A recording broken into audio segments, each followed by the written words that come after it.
안녕하세요 여러분, 김돌풀입니다. 오늘은 브이로그가 아닌 새로운 영상을 한번 찍어보려고 하는데요. 오늘의 주제는 물리치료사 국가고시 준비 방법에 대한 영상입니다. 시작해보도록 하겠습니다.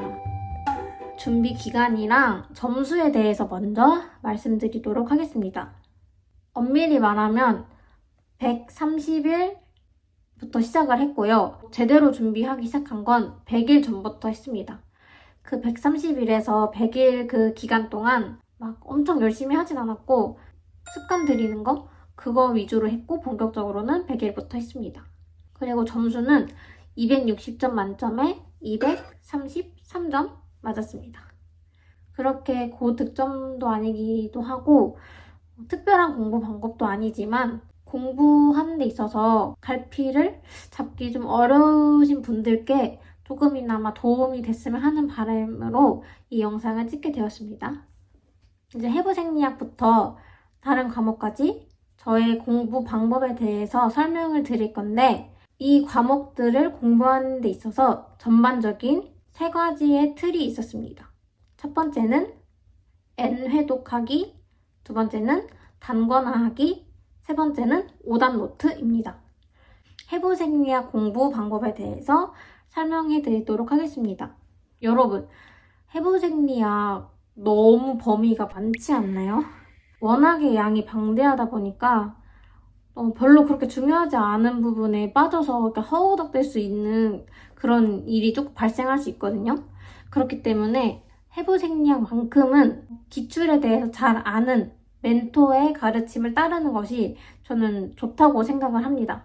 그래서 정말 추천드리는 공부 방법은 유튜브 물리치료사 PT 전현의 자료를 활용하는 것입니다. 유튜브에 검색하시면 바로 나오거든요. 이렇게 이 강의를 들으시는 것을 추천드립니다. 전현 교수님의 자료를 추천드리는 이유는 첫 번째로 체계적인 커리큘럼이 갇혀있기 때문입니다. 영상 순서를 보시면 이론 영상, 요약 영상, 서머리 영상, 마지막으로 문제풀이 및 해설 영상 이렇게 세 가지 커리큘럼으로 나눠져 있는데요. 일단 이것만 다 해도 3회독은 할 수 있는 겁니다. 그리고 두 번째로는 자료 퀄리티가 진짜 대박입니다. 특히 표랑 도식화가 너무너무 잘 되어 있거든요. 저는 이렇게 프린트해서 공부를 했는데 이렇게 도식화가 정말 잘 되어 있고 표도 이렇게 정말 잘 되어 있습니다. 그래서 되게 어려운 내용임에도 불구하고 이해가 아주 쏙쏙 잘 됩니다. 그리고 마지막으로 원활한 의사소통입니다. 댓글에 공부 관련해서 궁금한 거 댓글로 작성하면은 교수님께서 빠른 시일 내에 답변을 주시더라고요. 그래서 공부하는 데 있어서 궁금증이 있다면 교수님께 바로바로 질문할 수 있다는 점이 되게 좋았습니다.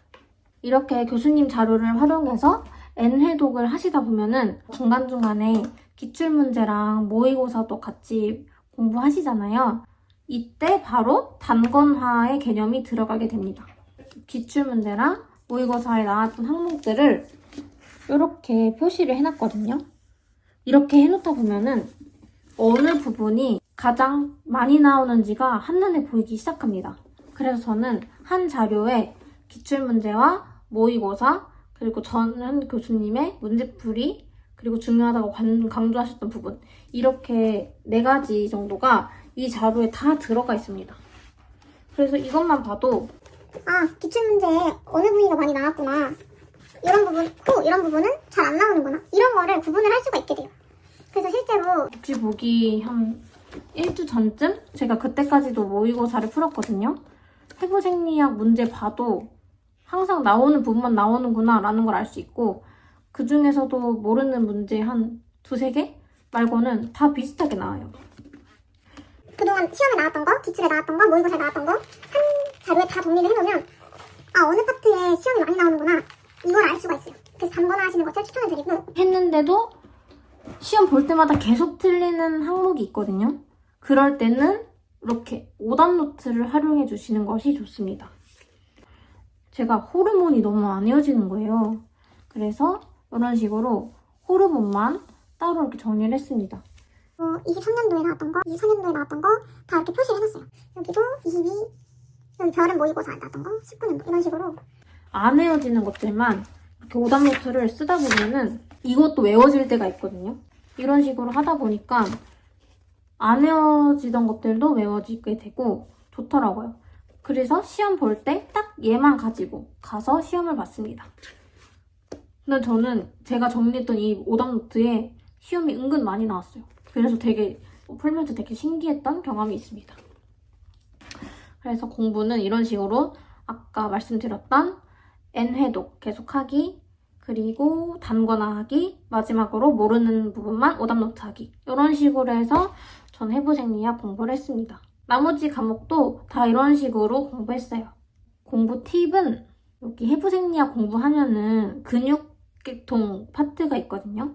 저는 그 부분은 사실 패스했습니다. 이 근육 파트가 다 나오지도 않고 항상 나오는 파트만 나오기도 하고, 어느 정도 학교 공부를 꾸준히 열심히 잘 하셨던 분들은 근육 파트는 따로 공부하지 않으셔도 그때그때 시험에 나오는 거 체크해 놓으면서 공부하면은 굳이 시간을 내서 공부 안 하셔도 괜찮더라고요. 만약에 기본기가 조금 부족하시다 하시는 분들은 당연히 공부하시는 것을 추천드리고, 난 어느 정도 1, 2, 3학년 때 근육 관련해서는 공부 많이 해놔서 자신 있다 하시는 분들은 강의 패스하시는 거 추천드려요. 이 강의도 되게 길거든요.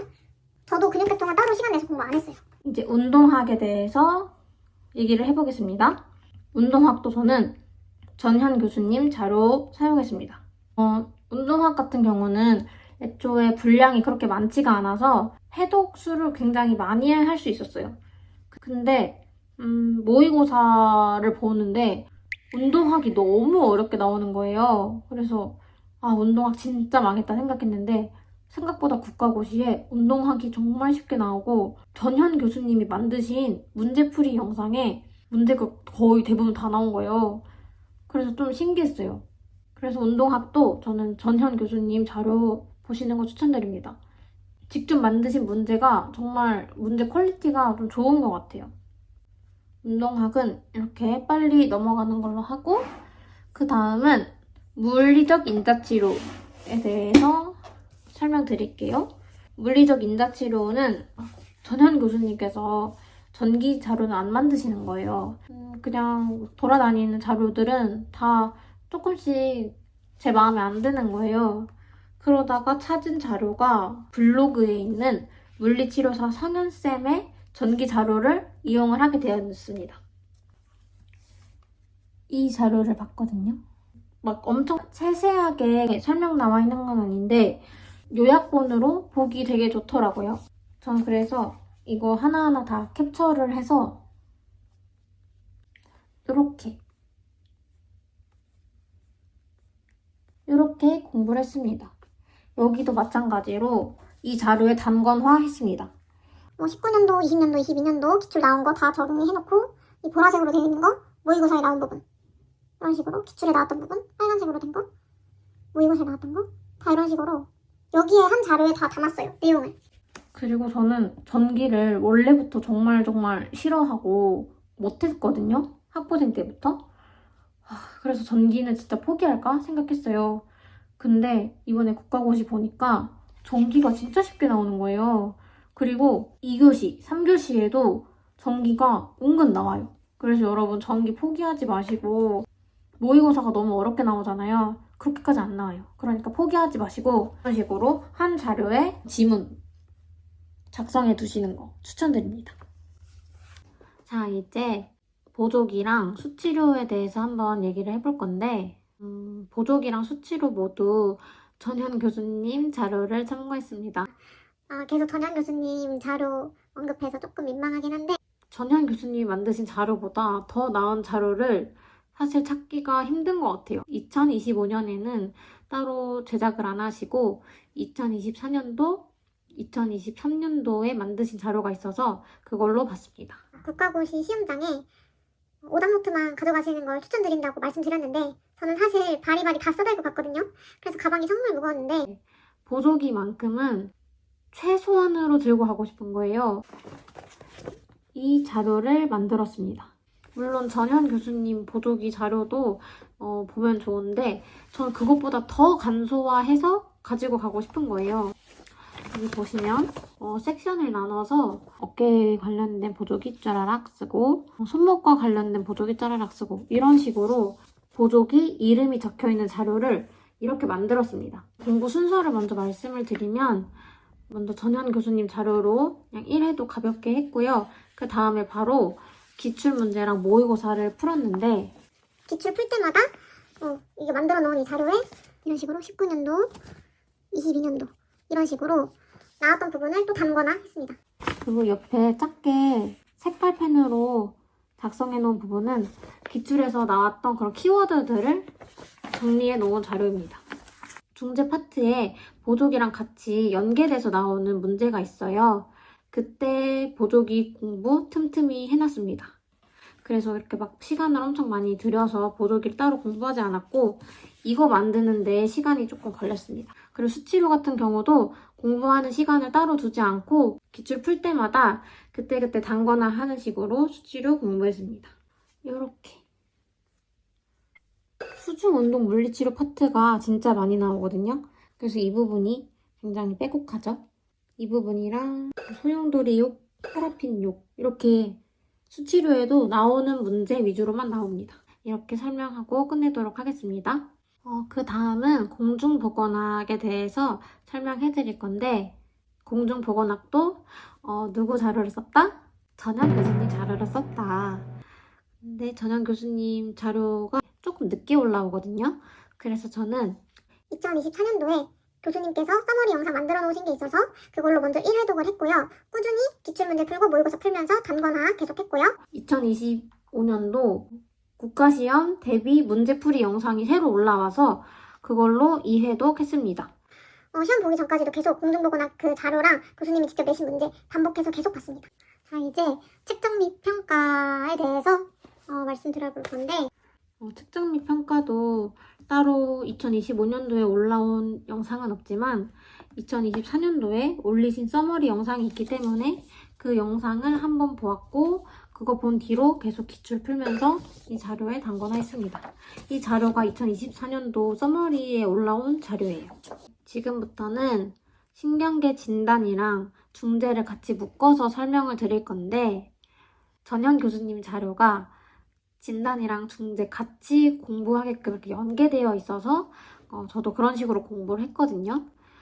일단 교수님 강의를 한번 쫙 보고 나서 그 이후부터 기출문제를 풀고 모의고사 풀면서 마찬가지로 단권화를 했는데 신경계 그 검사 파트 있잖아요.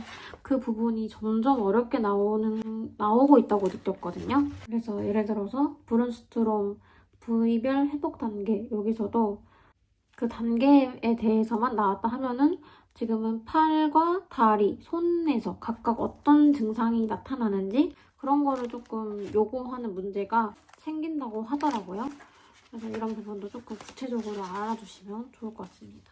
실기 같은 경우는 문제 유형이 어떻게 되냐면 사례가 주어지고 그 사례를 분석을 해서 어떤 질환인지를 도출을 해낸 다음 그 질환에 맞는 중재를 선택하는 이런 식으로 문제가 구성이 되어 있기 때문에 중재를 잘 알아야 실기도 풀 수 있다라는 결론에 도달을 했습니다. 그래서 실기 풀 때마다 항상 중재 파트로 가서 복습하고 단거나 하고 그래서 사례 공부하면서 중재 공부도 같이 따로따로 생각하지 말고 같이 공부하시는 것이 전 좋다고 생각합니다. 캐플 문제집 25년도 거를 제가 갖고 있는데 실기 파트는 거의 다 풀어본 것 같아요. 법규 같은 경우는 시험 보기 한 보름 전쯤에 교수님께서 직접 만드신 법규 문제를 올려주시는데 전 사실 이때까지 기다리기에는 법규는 조금 늦은 것 같아요. 보통 4학년 1학기나 4학년 2학기 때 학교 정규 과목으로 편성돼서 수업을 들을 수 있는 것으로 알고 있거든요. 저도 마찬가지로 4학년 1학기 때 법규 수업을 들어놨기 때문에 그때 사용했던 자료로 일단 1회독을 했고 그 이후에 마찬가지로 기출 풀고 모의고사 풀면서 법규를 공부를 했습니다.